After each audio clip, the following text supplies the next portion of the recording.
오늘 본문은 매우 조용하게 시작되지만은 말씀 속에 긴장감이 흐르는 것을 봅니다. 예수님께서 안식일에 한 바리새인 지도자의 집에 떡 잡수시러 들어가시는데 그들이 엿보고 있었다. 그렇게 성경은 말씀하고 있습니다. 바리새인 지도자가 예수님을 자기 집 식사 자리에 초대한 것입니다. 우리 성경에는 떡 잡수시러 이렇게 표현을 했지만은 식사, 초대 이렇게 우리가 말할 수가 있지요. 식사를 초대했으면 즐겁고 또 기쁜 교제의 시간이 되어야 하는데 성경은 그들이 엿보고 있었다 말씀합니다. 이것은 결코 기쁜 식사의 자리가 아니라는 것입니다. 이 상황을 드라마로 만든다고 하면은 예수님이 식사하러 들어가시는데 바리새인들이 예수님이 무엇을 잘못하는지 덫을 놓고 기다리는 장면이라 이렇게 말할 수 있습니다. 이 짧은 장면 속에는 종교의 이름으로 정죄하려고 하는 차가운 시선과 그 차가움을 산산이 깨뜨리시는 예수님의 뜨거운 심장이 함께 대조를 이루고 있습니다. 떡을 떼는 자리인데 사랑보다 경계가 먼저 흐르고 식탁의 온기보다 감시의 냉기가 먼저 흐르고 있는 것을 느낄 수 있습니다. 여기서 엿보다 하는 것, 우리가 표현하는 그 바대로 엿보다 하는 것은 이 부정적인 의미가 많이 있습니다.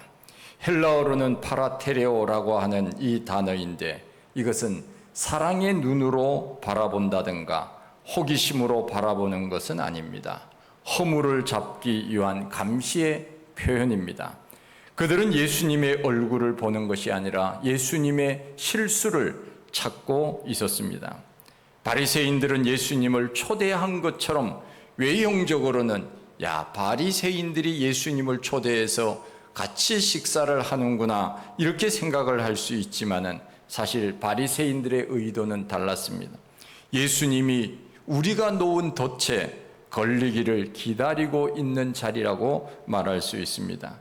그 증거가 바로 그 자리에는 누가 있었는가 하면은 수종병 든 사람이 있었다 하는 것입니다.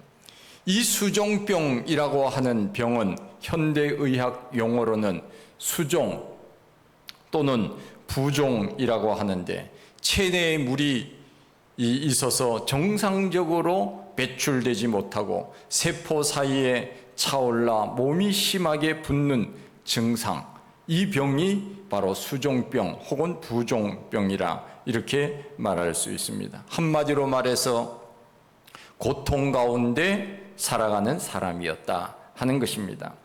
바리새인들은 자기의 의를 드러내기 위하여 종종 가난한 사람이나 병든 사람을 초청하여서 대접하는 일이 있었습니다. 그런데 하필 예수님을 초대한 그 자리에 수종병 든 사람이 있었다는 것은 결코 우연이 아닙니다. 그렇다면 이들이 과연 순수한 마음으로 예수님을 모신 자리에 이 병든 사람을 초대한 것이었겠습니까? 그것이 바로 오늘 말씀의 핵심입니다. 덫을 놓고 예수님이 걸리기를 기다리는 것입니다. 순수한 동기로 예수님을 집에 모신 것이 아닙니다. 식사의 자리에 초대한 것이 결코 아닙니다. 특별히 이날은 안식일이었기 때문에 예수님이 안식일에 이 병자를 고치는가 고치지 않는가 그것을 지켜보려는 것이었고 그 목적은 예수님을 시험하는 데 있었다 하는 것입니다. 만일 예수님께서 안식일에 병을 고친다고 한다면 안식일에 일을 했다고 하는 이유로 예수님을 책잡아서 무엇인가 그들이 얻으려고 했던 목적을 달성할 수도 있었을 것입니다. 그들은 은혜를 받으려고 주님을 바라보는 것이 아니라 올무에 걸리기를 기다리는 마음으로 주님을 쳐다보고 있는 것입니다. 그러나 예수님은 그 바리새인들의 그 마음과는 관계없이 그 병든 사람을 안식일에 고쳐 주셨습니다. 안식일에 해서는 안 되는 그날, 예수님은 그를 고쳐줌으로 인하여 바리새인들이 그렇게 중요하게 생각했던 율법에 안식일에 일하지 말라고 하는 그 안식일을 범한 셈이 된 것입니다. 예수님이 바리새인들의 의도를 몰랐겠습니까? 안식일인 줄 모르고 그렇게 했겠습니까? 다 아셨습니다. 다 아시고 고쳐주신 것입니다. 다시 말하면 바리새인들과 전혀 관계없이 주님께서는 주님의 원하시는 것, 목적하신 바를 우리 주님은 그대로 행하신 것입니다. 이것은 단순히 아픈 사람을 고쳐주는 차원이 아니었습니다. 그것은 진정한 하나님의 나라는 무엇이며 참된 안식이 무엇이며 참된 율법의 목적이 무엇인지, 그리고 죄인된 우리가 어디에서 참 안식을 누리는지를 보여주는 장면입니다. 천국이라고 하는 것은 어떤 곳입니까? 천국은 바로 이와 같이 안식일에 병자를 고침으로 그 병에서 자유함을 얻어 자유함으로 살아가는 곳, 그곳이 바로 천국 아닙니까? 그런 의미에서 예수님께서는 안식일임에도 불구하고 그 여인을 안식일에 고쳐 주신 것입니다. 하늘나라가 어떤 곳인지를 우리들에게 가르쳐 주시기 위함이었습니다. 바리새인들은 이 병든 사람을 그곳에 같이 있게 함으로써 예수님을 올무에 걸리게 해서 자기들의 목적을 이루기 위한 수단으로 보았지만, 예수님은 그의 생명을 보신 것입니다. 그 속에서 하나님의 형상을 회복하고자 하셨던 것입니다. 바리새인들은 그를 예수님을 책잡기 위한 도구로 사용하고 있었지만은 예수님은 그 사람을 신음하는 한 영혼으로 보신 것입니다. 이것이 바로 바리새인들과 예수님의 다른 차원이 다른 마음임을 우리가 보게 됩니다. 예수님이 먼저 질문하십니다. 바리새인들에게 질문하지요. 안식일에 병 고치는 것이 합당하냐 아니하냐? 예수님께서 말씀하십니다. 예수님은 지금 현재 바리새인들의 모든 의도를 다 알고 물으시는 것입니다. 안식일에 병 고치는 것이 합당하냐 아니하냐? 그 말씀 속에, 그 언어 속에 무게감이 있었고 권위가 있었고, 그리고 우리 예수님은 조용히 아마 말씀을 하셨을 것이라고 생각이 되어집니다. 여기서 합당하다고 하는 말은 단순한 기술적 치료가 아니라 돌봄과 회복의 의미를 포함합니다. 주님은 이렇게 묻고 계십니다. 하나님이 주신 날에 하나님이 지으신 사람을 회복시키는 것이 옳지 아니하냐 하는 것입니다. 이것은 단순한 질문이 아닙니다. 이것은 그들의 심장을 겨누는 질문입니다. 바리새인들에게는 안식일이 굉장히 중요했습니다. 그런데 문제는 그들은 단순히 안식일을 어떻게 지켰습니까? 율법적, 형식적으로 안식일을 지켜왔습니다. 종교적 행위에 불과했던 것입니다. 하나님 앞에 마음을 드리기보다는 사람들에게 보이기 위한 행위로 지켜졌습니다. 그래서 안식일, 그들은 종교 행위를 함으로 인하여 내가 이렇게 믿음이 좋다고 하는 것을 사람들에게 알려주고자 했던 것입니다. 예수님께서 그렇게 말씀하셨지요. 바리새인들은 시장 어귀에서 손을 들고 하나님 앞에 큰 소리로 기도하지만 세리는 머리를 들지도 못하고 하나님 앞에 그렇게 간절히 기도할 때 누구의 기도를 들으셨는가? 우리 주님께서 말씀하고 있지 않습니까? 이렇게 바리새인들은 그 마음 중심에서 하나님을 사랑하는 그런 예배를 드리는 것이 아니라 그 마음 속에 하나님은 없고 오직 사람들에게 인정받으려고 하는 위선과 거짓된 마음이 그들 가운데 가득하였다 하는 것입니다. 그래서 그들이 안식일을 지킨다고 하는 것, 이것은 위선적이고 가식적이고 형식적 종교 행위에 불과했다는 것입니다. 오늘날도 유대인들은 안식일을 잘 지킵니다. 그러나 안식일은 의식적이고 형식적이며 율법에 얽매여 자유함이 없는 그런 날이 결코 아닙니다. 진정한 안식일은 생명을 죽이는 날이 아니라 생명을 살려 하나님 안에 거하게 하는 날입니다. 병든 자를 고치시고 갇힌 자를 놓이게 하는 날입니다. 이렇게 귀한 은혜의 제도를 바리새인들은 자기 자신의 의를 드러내는 날로 만들고 안식의 계명을 감시의 규정으로 만들어 버렸습니다. 그런데 보십시오. 예수님이 질문할 때 그들은 어떤 반응을 보였습니까? 성경은 말씀하고 있습니다. 그들이 침묵하고 있었습니다. 성경은 그들이 잠잠하거늘 이라고 말하지 않습니까? 대답을 하지 않았다는 것입니다. 이 침묵은 내가 잘못해서 반성하는 침묵이 아닙니다. 회개의 침묵이나 거룩한 침묵이 아닙니다. 진리 앞에서 무너지는 경건한 침묵도 아닙니다. 주님의 말씀에 감동을 받아 눈물을 흘리는 그런 침묵이 아닙니다. 이것은 자기 의를 포기하지 못하는 완고함의 침묵이며 은혜를 거부하는 마음입니다. 얼마나 무서운 침묵인지 모릅니다. 여러분, 우리가 누가 물을 때 대답하지 않는 경우가 있지요. 못 들어서 대답하지 못하는 경우도 있지만은 들었지만은 의도적으로 대답을 안 하는 경우도 있습니다. 경험 다 하셨죠? 물으면은 다 들었는데 말을 안 해요.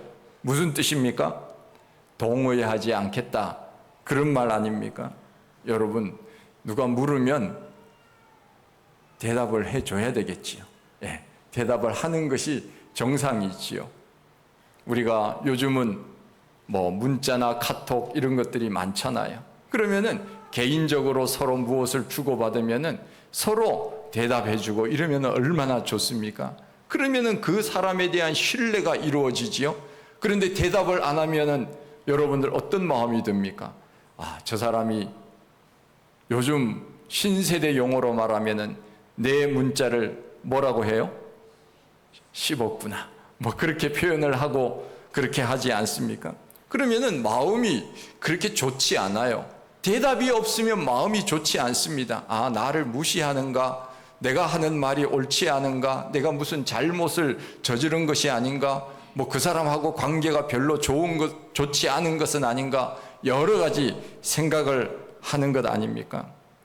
그래서 대답을 하는 게 좋습니다. 예, 알겠습니다. 한마디만 하면 되잖아요. 이모티콘 하나만 보내면 되잖아요.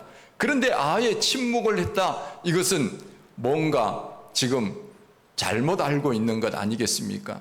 그냥 나는 그 사람이 별로 중요하지 않으니까 여러 가지 생각을 하게 만드는 것이 바로 침묵이에요. 바로 바리새인들은 예수님이 질문했음에도 그들은 잠잠하거늘 그렇게 표현하고 있지 않습니까? 예수님이 계시고 병든 사람이 눈앞에 있으며 생명의 질문을 하는데도 마음이 전혀 움직이지 않는 침묵, 이것이 오늘 우리들의 모습인지도 모릅니다. 바리새인들은 예수님의 허물을 찾아 자신의 기득권을 위협하는 예수를 없애야 되겠다고 하는 생각이 앞서 있었기에 앞에 있는 수종병자의 아픔은 안중에도 없었던 것입니다. 생각이 왜곡되면 이렇게 위험한 것입니다. 우리가 하나님 앞에 대적을 하는 것이 하나님이 계십니까? 하나님 도대체 어디에 있습니까? 이렇게 큰 소리로 하나님 앞에 대항하는 것만이 하나님을 대적하는 것이 아닙니다. 은혜 앞에서도 아무 반응이 없는 것, 그것도 하나님을 대적하는 거예요. 하나님이 우리들에게 물으실 때 대답도 하지 않고 가만히 있는 것, 이것도 문제가 될 수 있다 하는 것입니다. 바로 바리새인들이 예수님께서 안식일에 병을 고치는 것이 합당하냐 아니하냐 물었을 때 그들은 대답하지 않았습니다. 예수님께서는 그들의 침묵에도 아랑곳하지 않으시고 손을 떼셔서 그 수종병자를 고쳐주십니다. 우리는 여기서 예수님의 손을 오랫동안 바라보아야 합니다. 그 손은 아픈 사람의 몸과 마음을 안수하는 사랑의 손이었습니다. 증오와 의심의 눈으로 엿보는 그런 자리에서 예수님은 조금도 움츠러들지 않으셨습니다. 그 손은 율법주의자들의 눈총보다 한 영혼의 아픔을 더 크게 들으신 것입니다. 그렇습니다. 세상 사람들이 뭐라고 해도 우리 주님은 우리를 사랑하십니다. 그 따스한 손길로 우리를 어루만져 주십니다. 상처받은 심령, 말 못할 고민, 병든 몸, 관계의 깨어짐, 기도마저도 막혀버린 우리의 영혼을 우리 주님은 어루만져 주시기를 원하시는 것입니다. 누가 알아주지 않아도 주님은 우리의 마음을 알아주기를 원하십니다. 이 세상 사람들이 다 우리를 외면한다고 하더라도 주님은 우리의 아픔을 이해하고 그 아픔을 보듬어 주시기를 원하시는 것입니다. 우리가 말을 다 하지 않더라도 우리 주님은 그 마음속, 말하지 않는 마음속까지도 다 알고 계십니다. 밤마다 뒤척이는 우리의 가슴을 우리 주님은 보듬어 주시기를 원하시는 것입니다. 예수님은 그 다음에 다시 물으십니다. 바리새인들에게 물으시지요. 너희 중에 누가 그 아들이나 소가 우물에 빠졌으면 안식일에라도 곧 끌어내지 않겠느냐? 우리 주님께서 다시 질문을 하십니다. 이 말을 쉽게 풀이를 한다면 지금 불이 났는데 안식일이라고 끄지 않겠느냐? 여러분, 지금 불이 났어요. 어떻게 해야 되죠? 안식일인데 불이 났어요. 꺼야지요. 그렇죠? 지금 물에 빠져 죽어가는 사람이 있는데 물에서 허우적거리는데 안식일이라고 보고만 있어야 되겠습니까? 그렇죠. 대답 잘 하시네요. 이렇게 대답 잘 하시면 제가 힘이 나잖아요. 예. 우리가 관계성 속에서는 사랑이 싹트고 우정이 싹트는 것은 이렇게 주고받는 것이 있어야 된다니까요. 바리새인들이 자기 가족이면 그냥 두었겠습니까?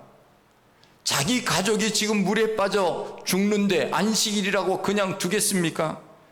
자기 집 소가 지금 허우적대는데 꺼내지 않고 가만히 두겠습니까? 아마 바리새인들은 자기 것이라고 했더라면은 안식일 다 잊어버렸을 거예요. 그냥 달려가서 소를 꺼집어내고 자기 관계 있는 가족들을 살렸을 거예요.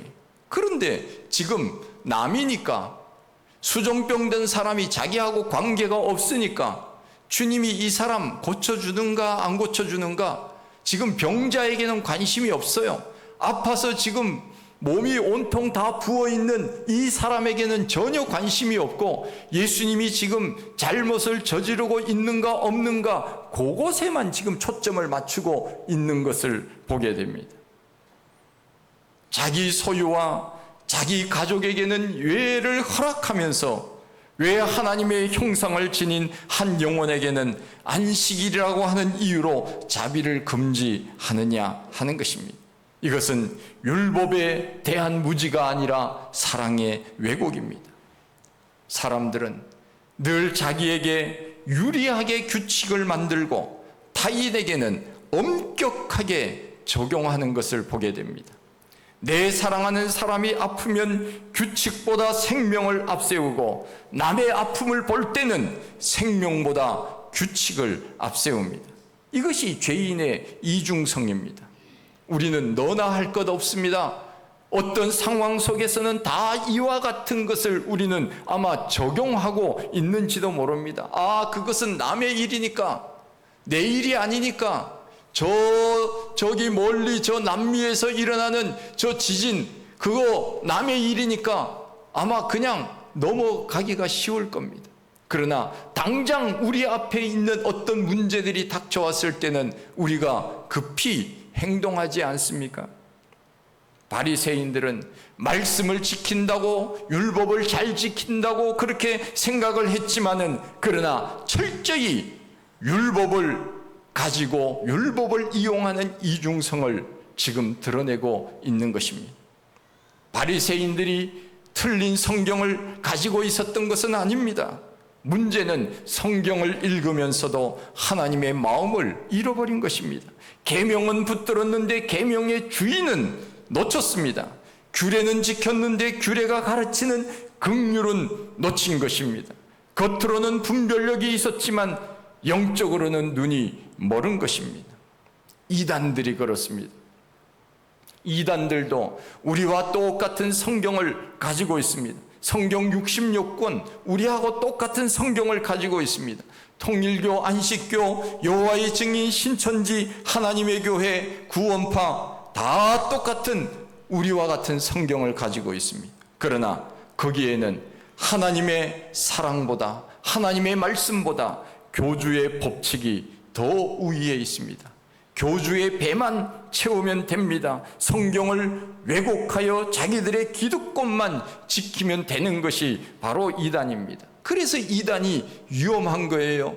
처음에는 이단들이 성경을 잘 풀이해서 잘 가르쳐 주는 것 같지만은 나중에 가면 갈수록 교주의 말에 복종시켜서 가족을 떠나게 만들고 가족에게 알리지 말라고 하고, 그리고 모든 것을 끊어버리도록 해서 자기들 속에 집중하도록 만드는 것, 인간성을 말살시키고 가정과 여러 가지 사회성 모든 것들을 다 파괴시키는 것, 이것이 바로 이단이에요. 그래서 이단은 종교적인 범죄자로 다스리는 것이 아니라 사회적 범죄자로 다스려야 됩니다. 이단들이 똑같은 성경을 가지고 있지만, 그러나 그들은 성경을 왜곡하여 지금 가르치고 있는 것이지. 우리는 성경을 많이 알면 알수록 하나님에 대한 사랑과 이웃에 대한 생각도 깊어져야 합니다. 교리가 분명할수록 사랑의 실천도 많아져야 됩니다. 우리가 조심해야 할 것은 정통이 자랑이 되고 경건이 무기가 되고 분별이 칼날이 되기 시작하면 예수 그리스도의 사랑에서 멀어지는 것입니다. 율법의 잣대로 대하면은 우리는 다 죄인입니다. 우리가 마음에 드는 사람이 한 사람도 없을 것입니다. 그러나 사랑의 마음으로 대하면 모두가 우리의 친구가 되고 우리의 가족이 될 수 있는 것입니다. 예수님은 바리새인들에게 안식일의 참 목적이 무엇인지를 가르쳐 줍니다. 예수님은 안식일을 파괴하러 오신 분이 아니라 안식일을 완성하러 오신 분입니다. 참 안식은 계명 속에 갇혀 있지 아니하고 그리스도 안에서 완성이 됩니다. 안식일은 단순히 일을 하지 않는 날이 아닙니다. 안식일은 생명을 살리는 날, 영원히 참 쉼을 누릴 수 있는 그날이 바로 안식일이 되어야 하는 것입니다. 그래서 우리 예수님께서는 수고하고 무거운 짐진 자들아 다 내게로 오라, 내가 너희를 쉬게 하리라. 우리 주님께 올 때 그것이 바로 참 안식일이다 하는 것입니다. 일요일은 단순히 몸이 쉬는 날이 아닙니다. 우리의 영혼이 하나님과 교제하고 사람을 살리고 구원하는 일에 힘쓰는 날이 진정한 안식일입니다. 이 안식을 모르는 사람들은 율법을 지켜도 조상제사를 드려도 선행을 쌓아도 참 안식은 없는 것입니다. 예수님이 오심으로 우리는 그 율법에 얽매이지 않아도 됩니다. 경건의 모양을 붙들고 생명을 외면해서는 안 됩니다. 수고하고 무거운 짐을 주님께 맡기고 예배드리고 서로 사랑하고 격려하는 그 시간이 진정한 안식일을 지키는 시간들입니다. 이제 우리는 우리 자신의 침묵을 돌아보아야 합니다. 율법을 가지고 손 내밀지 않는 침묵, 내 체면을 지키기 위하여 남의 눈물을 외면하는 침묵이 있지는 않는지를 돌아보는 것입니다. 그것은 남의 일이기 때문에 율법에 정한 대로 그렇게 해야 된다고 말하는 율법주의가 있다면 우리는 그것을 배척해야 됩니다. 주님은 오늘 그 침묵을 깨뜨리시지요. 너는 사람을 율법으로만 보겠느냐, 아니면 하나님의 형상으로 보겠느냐? 안식일은 아무 일도 하지 않고 쉬는 날이 아니라 하나님 앞에 예배하고 생명을 살리는 날이라고, 참 자유함을 얻는 날이라고 가르쳐 주신 말씀이 오늘 이 말씀 속에 있는 것입니다. 그러기에 우리는 주일에 하나님 앞에 나와서 예배 드리는 어떤 형식적으로만 하는 그 날이 주일이 아니라 성도들과 아름다운 교제를 나누고, 또한 우리의 도움을 필요로 하고 우리의 손길을 필요로 하는 그 사람들을 격려하고 위로하고 찾아가 주는 그 날이 바로 주일이라고 말할 수가 있습니다. 생명을 살리는 날입니다. 우리는 바리새인들처럼 율법의 잣대로 사람을 감시하고 허물을 찾고 있지는 않습니까? 아니면 사랑의 마음으로 남을 위로하고 긍휼히 여기며 살고 있습니까? 바리새인의 차가운 시선입니까? 아니면 예수님의 따뜻한 손길입니까? 우리는 예수님 없이는 우리 마음속에는 늘 바리새인의 율법적인 정죄함이 늘 우리 속에는 도사리고 있습니다. 율법적으로는 남을 칼같이 정죄합니다. 그러나 우리 속에 예수 그리스도의 사랑이 있다면 모든 것을 보듬어 줄 수 있습니다. 우리 예수님께서 우리의 진정한 안식이 되셨으니 우리도 이 죄 많은 세상 속에서 다른 사람을 정죄하는 것이 아니라 작은 안식의 통로가 나로부터 시작되기를 원합니다. 그리하여 생명을 살리는 일에 앞장서며 이 땅이 그리스도의 나라가 되고 장차 우리가 가는 저 영원한 나라에서도 서로 사랑을 나누며 우리의 주님 되신 주님을 만나 이 세상 수많은 사람들, 믿음의 사람들과 함께 그 아름다운 나라를 유업으로 받을 수 있는 믿음의 사람들이 다 되시기를 원합니다.